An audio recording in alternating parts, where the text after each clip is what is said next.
Այս տղային ծեծել են, բռնաբարել են, տարիներ շարունակ պահել են արկղի մեջ, սոված են պահել ու 65 տարի ոչ ոք նրա անունը չի իմացել։ Ինչ-որ մարդ անտառում շրջելիս գտնում է մի արկղ, որը բացելով տեսնում է տղայի մարմին։ Մարմինը շատ տարօրինակ կերպով էր, քանի որ նրա հագուստը կարգի բերված էր, իսկ նա արտաքնապես ոչ, ծեծվածք էր, ուներ կապտուկներ մաշկի վրա, ինչպես նաև տարբեր վնասվածքներ, թե սկսած եղունգներից, որոնք ավելի խորն էին կտրված, քան պետք է կտրվեին, վերջացրած մազերից, որոնք նույնպես կտրված էին, ավելի կիսախուզած։ Ոստիկանությունը ուշադրություն է դարձնում այն արկղին, որի մեջ գտել են տղան, եւ դա պարզվում է Ֆլորիդայում արտադրվող, քիչ քանակությամբ արտադրվող եւ սպառվող մանկական մահճակալների արկղ է,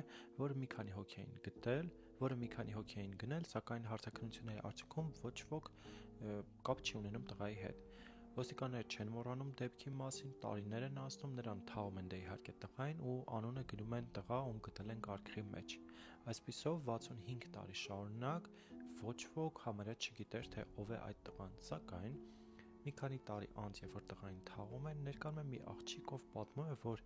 իր ծնողները գնել են ինչ-որ տղայի, ում պահել են պատվալում, նրան ծեծել են, խոշտանգել են, բռնաբարել են, այսպիսով այն ամենը, ինչը ԴՆԹ եւ հետաքննության արդյունքում պարզել են ոստիկանները, շատ է համընկնում աղջկա պատմածներին։ Նրանք վերջապես հասկանում են, որ գտել են ով է այդ տղան։ Պարզվում է, որ աղջիկն ուներ շիզոֆրենիա ու այդ ամենը նա հորինել է։ Քանի որ լիքը դետալներ կա, որ համընկնում են, ոստիկանները ցանկանում են ամեն կերպ վստահել, որ աղջիկը շիզոֆրենիա չունի, բայց բժշկական հետաքննությունը պարզեց, որ այո, աղջիկը շիզոֆրենիա ունի ու այդ ամբողջը հնարված էր։ Այսպիսով տղան մնում է անանուն։ 2022 թվականին, երբ որ տեխնոլոգիաները զարգացան, ոստիկանները կրկին ԴՆԹ վերցրեցին ու կարողացան վերջապես պարզել, թե ով է այդ տղան։ Տղայի իսկական անունը դուք տեսնում եք ձեր էկրաններին, իսկ նրա ծնողներին, երբ որ փորձեցին կապվել նրանց հետ,